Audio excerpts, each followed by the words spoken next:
With the majestic Rocky Mountains as a backdrop, Black Forest, Colorado seemed like a picture-perfect destination for Steve and Beth Lee. For 5 years, the Lees rented homes in the area until they decided this was the place they wanted to set down roots. Strangely, as soon as they made the commitment to stay, a paranormal force wanted them out. We came home and it was like the 4th of July in our living room and in our bedroom. We had all kinds of lights flashing through. We would hear people walking, or it sounded like people walking across the roof. We would lay in bed at night and hear chains dangling. One night we woke up and we heard orchestra music. Just strange things started happening. The Lees did not immediately assume that this was the work of a ghost or a poltergeist. They searched for a conventional explanation. A sophisticated burglar alarm was installed. Security cameras surveilled their property. Beth hired private investigators and queried state and federal agencies. So far, these efforts have added up to more than $30,000. We've basically used all of our savings. We've used all of our things we ever invested. We've used the college funds, the whole works, trying to figure this out. The Lees have been gathering an impressive body of evidence that some strange force is at work here. There are audio tapes of inexplicable noises, statements from multiple eyewitnesses, and bizarre photographic images. Things started coming out in the photographs, and which I thought was a light leak and, camera messing up. So that's when I changed cameras and started taking a lot more pictures. I took a picture right over against my wall, and when we got it back, it had some fog in it with an image it looked like of a face. I'm getting the same image in the fog outside the house and in front of the house and back, no matter where I take it. The images contradicted the Lees' belief that the disturbances were caused by electronic interference, atmospheric conditions, or intruders. These photos convinced them to search in a new paranormal direction. When Steve Lee contacted Sightings for help, we called in longtime photographic consultant Edson Williams. Williams is an expert in creating special effects on film. He is trained to detect trick photography. Of all the pictures I saw, this is certainly one of the most curious. It would be difficult to recreate that dot on a single exposure. This dot caught my eye because this is the only instance where there's both a hazy aberration and a very sharp dot.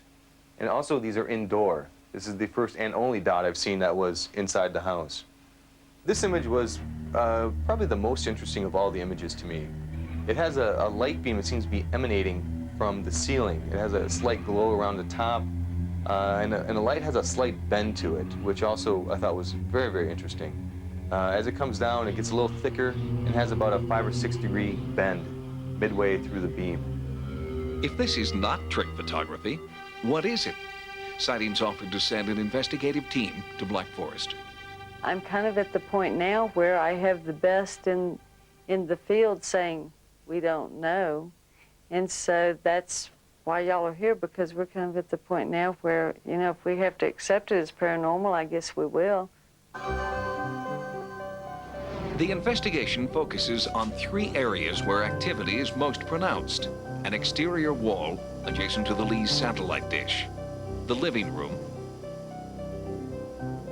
and upstairs in the master bedroom.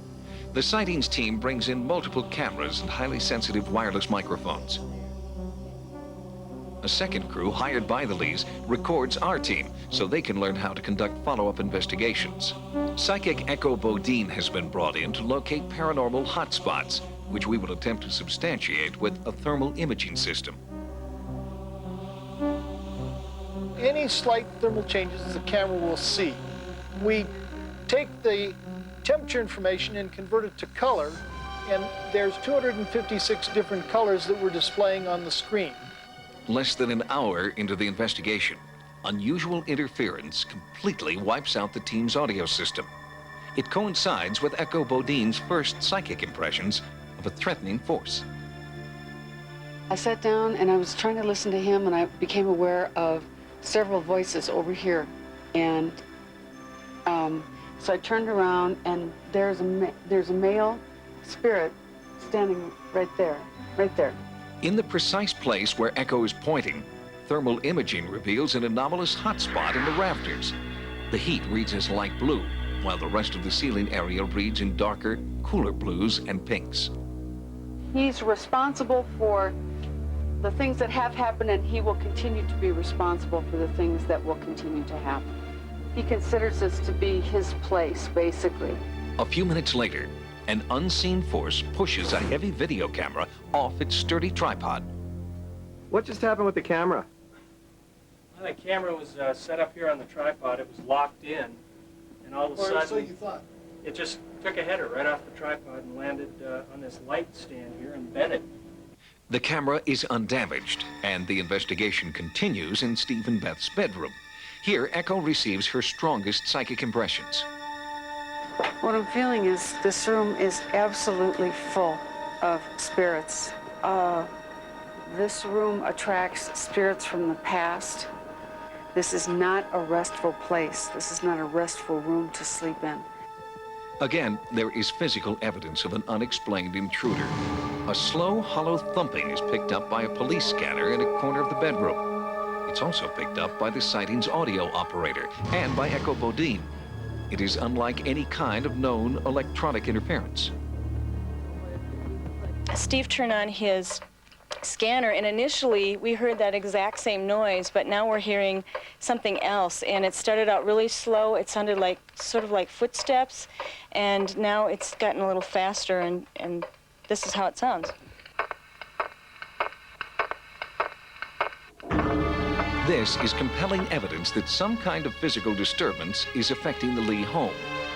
But the force seemed to be most evident in the emotional effect it had on members of the investigative team. I, for one, would like to get out of here. In the living room, Echo is asking Beth to recall some of her feeling of terror and anxiety when the feelings return unannounced. All of a sudden, I felt like something was just holding me, and it was cold, and I wasn't sitting, I wasn't standing, and I couldn't breathe, and I was lightheaded, and I feel just like that right now. Yeah, like, it's almost like somebody opened up a they cold just winter kind door. of, but they're holding you, kind of going like right here. this. Here, it's growing again. Yeah. It's getting bigger again. Unbelievable. I have got to move for just a second. It's really strong. I've just got to get away from here. Strong wow. presence here. Unbelievable. With the emotions, there is more electronic interference. There seems to be a connection, and the team decides to move outside to the area between the living room's exterior wall and the satellite dish. It is here that the intersection of the physical and the emotional overtakes a member of the Lee's camera crew. What's wrong, Sherry? So that it'll release her. I can't explain my arms. My arms feel... It's going inside of her, is what Echo said. It's in my chest, my chest, my arms, my legs. Echo told her to keep saying, clear me now. Keep talking, Come on. I'm clear. Let's get the bed again going. Okay. What is it? All right. What is it? It's okay, Sherry, don't. Sherry, don't. It's just what they want you to do. Stay calm. Stay calm. I want to go away. It's okay.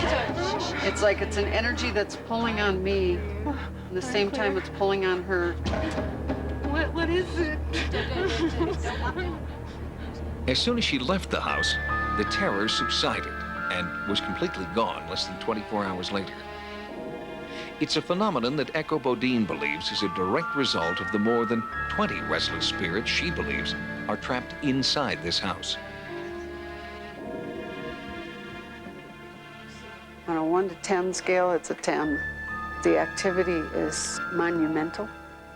This preliminary investigation confirms what the Lee family has felt for more than a year. But more work will have to be done to determine why their home is being targeted and what it will take to appease the spirits here. Mainly, I just want a normal life again, and to get it past us and get on down the road.